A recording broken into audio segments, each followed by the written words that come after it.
Hi, kumusta po kayo? It's me, Joben, and welcome back sa aking channel. In this video ay share ko sa inyo kung paano mag-introduce ng tuta sa mga alaga nating mga pusa.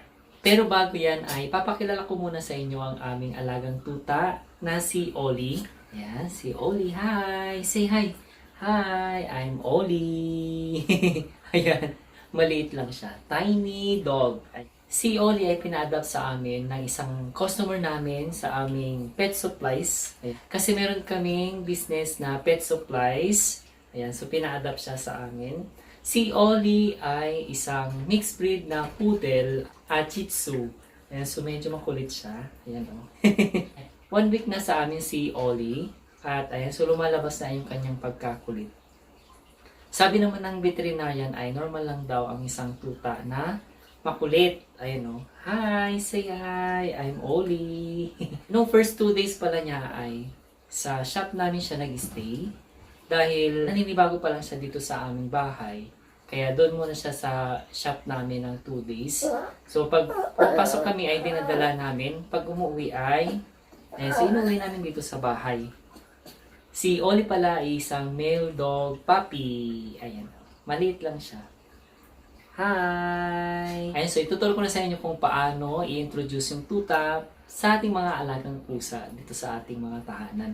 Si Oli ay nilagyan namin pala sa black na carrier. At pagdating namin dito sa aming bahay ay hindi muna namin inopen doon sa kanyang carrier. Doon muna siya nag-stay at least mga 15 minutes. Ayan, so inamoy-amoy ng aming mga alagang pusa yung carrier. After 15 minutes ay inopen nga na namin yung kanyang carrier, dinungaw niya yung kanyang ulo, tapos so inamoy-amoy siya ng aming mga alagang pusa. At hinayaan namin na nag-grooming around dito sa aming bahay.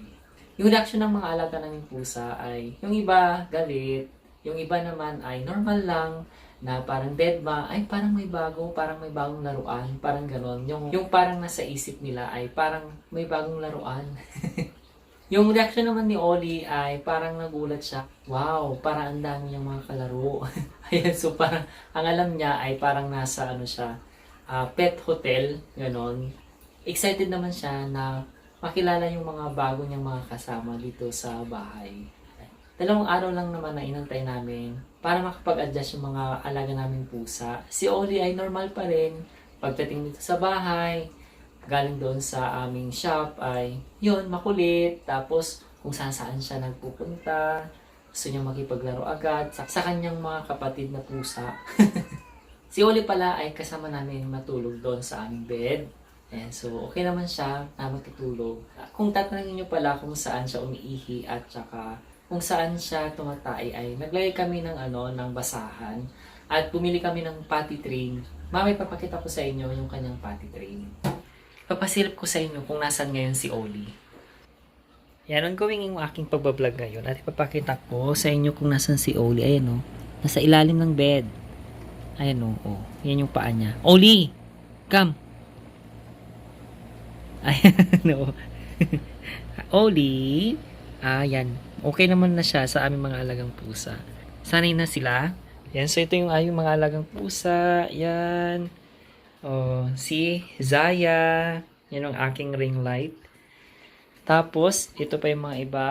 Here, si Lily, si Sonia, si Princess. Ito yung mga laruan niya, oh. Oh.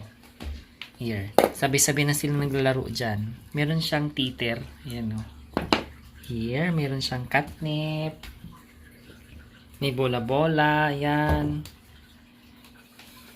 Si Lala. Ito pa yung favorite niya ng laruan, oh. Oh. Singlet niya na dog. Oh.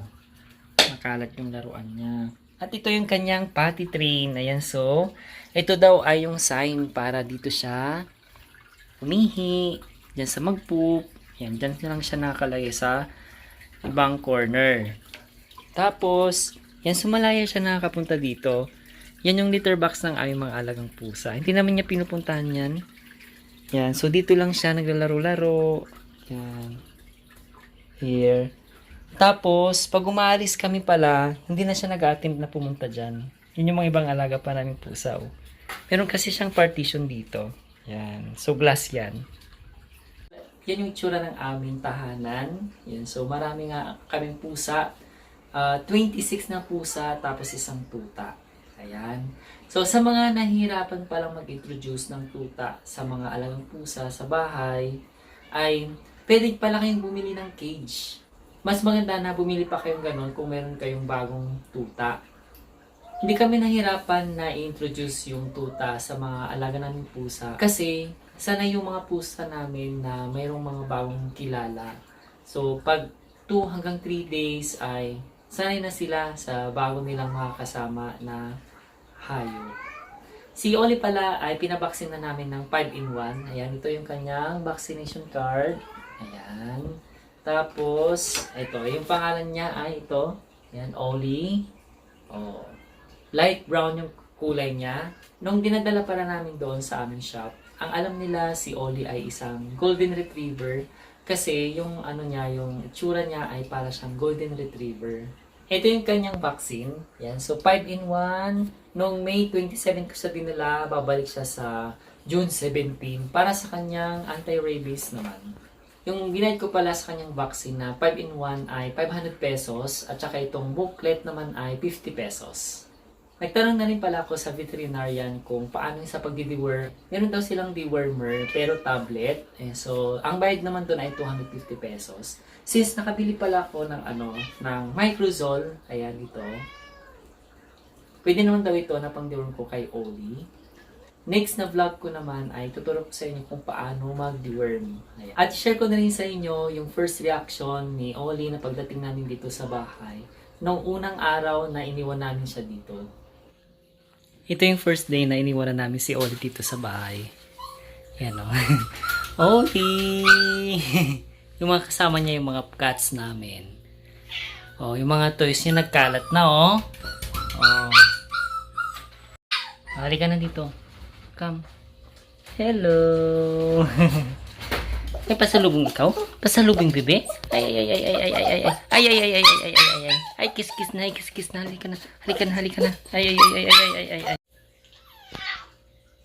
Gutom na ikaw? Parang hindi ka naman gutom. At yan lang yung aking may share sa video na ito.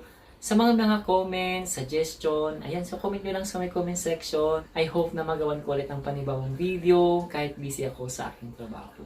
Sa mga patuloy na nanonood sa aking mga uploaded videos, I thank you very much. Sana patuloy nyo pa rin akong suportahan at ang aming mga alagang pusa at yung aming bagong tuta.